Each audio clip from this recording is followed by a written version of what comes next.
Patris et Filii et Spiritus Sancti.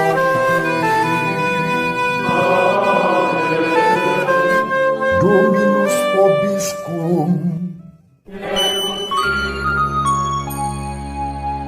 Sahabat peradaban kasih ekologis yang terkasih, selamat berjumpa dalam renungan harian bersama saya melalui channel ini.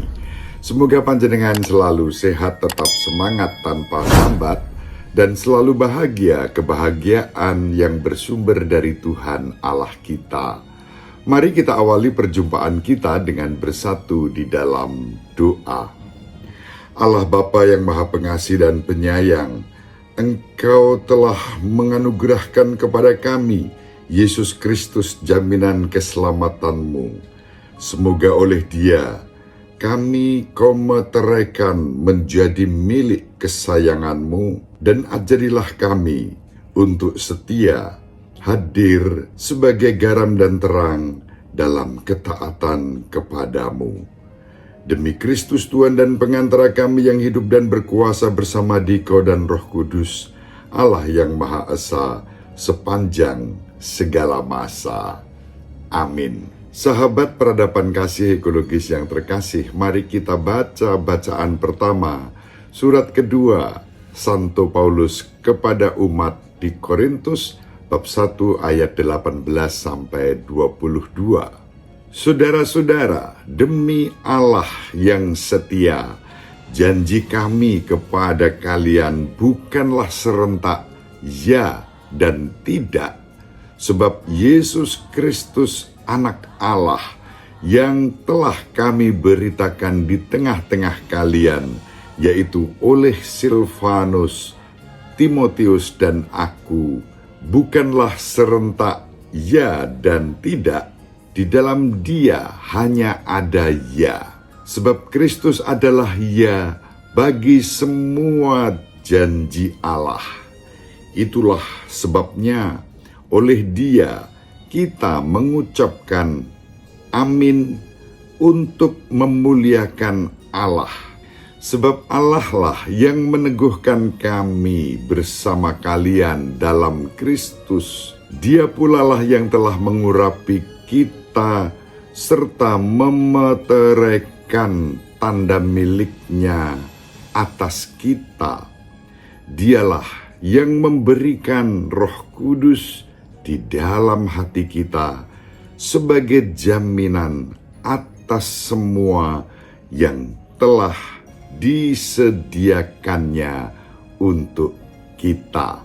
Demikianlah sabda Tuhan, syukur kepada Allah.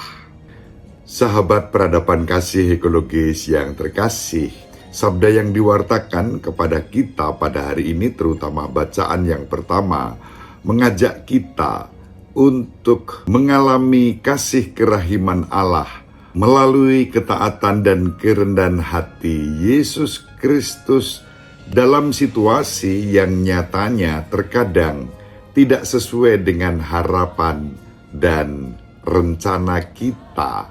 Teks yang kita baca berada dalam konteks krisis relasi antara Santo Paulus sebagai Rasul Kristus dan umat Korintus akibat provokasi para rasul palsu dan pengacau. Disposisi perutusan dan kerasulan Santo Paulus sedang diserang dan diragukan, khususnya terkait dengan perubahan rencana Santo Paulus yang semula hendak berkunjung ke Korintus mengunjungi umat, namun ternyata batal.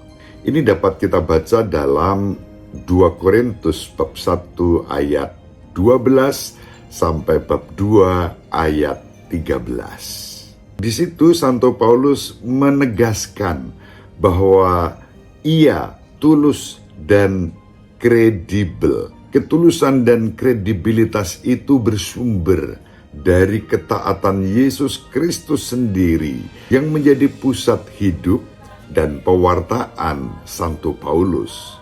Dalam hal ini, Silvanus dan Timotius yang disebut dalam bacaan hari ini adalah saksi Mereka menjadi saksi ketulusan, kesetiaan, dan kredibilitas Santo Paulus pada janjinya bahwa Santo Paulus tetap mengasihi umat Korintus dan tidak pernah berubah meskipun ia mengubah rencana kunjungan kepada mereka.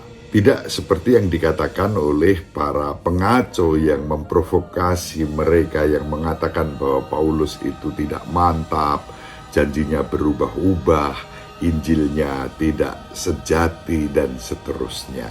Tentang ini teksnya sudah kita kutip pada renungan harian sebelumnya.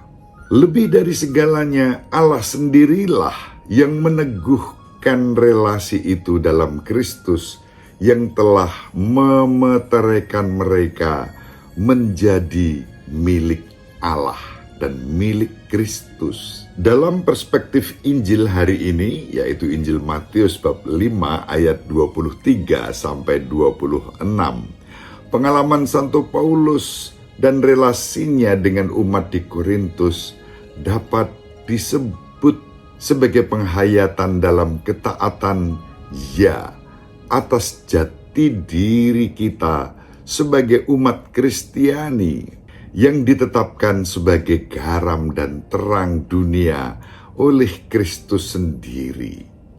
Tuhan Yesus Kristus pun memanggil kita untuk menyedapkan, mencerahkan, dan memperkaya dunia dengan rasa sedap dan cahaya kehidupan Kristiani kita dalam ketaatan, kebajikan, dan cinta kasih. Keyakinan kita adalah semua orang memiliki kekuatan untuk mengenal Tuhan yang adalah kebenaran, kebaikan, dan cinta kasih. Dunia harus mengalami kebenaran, kebaikan, dan cinta kasih dalam ketaatan Kristus sendiri, sebagaimana dialami Santo Paulus bersama umat Korintus.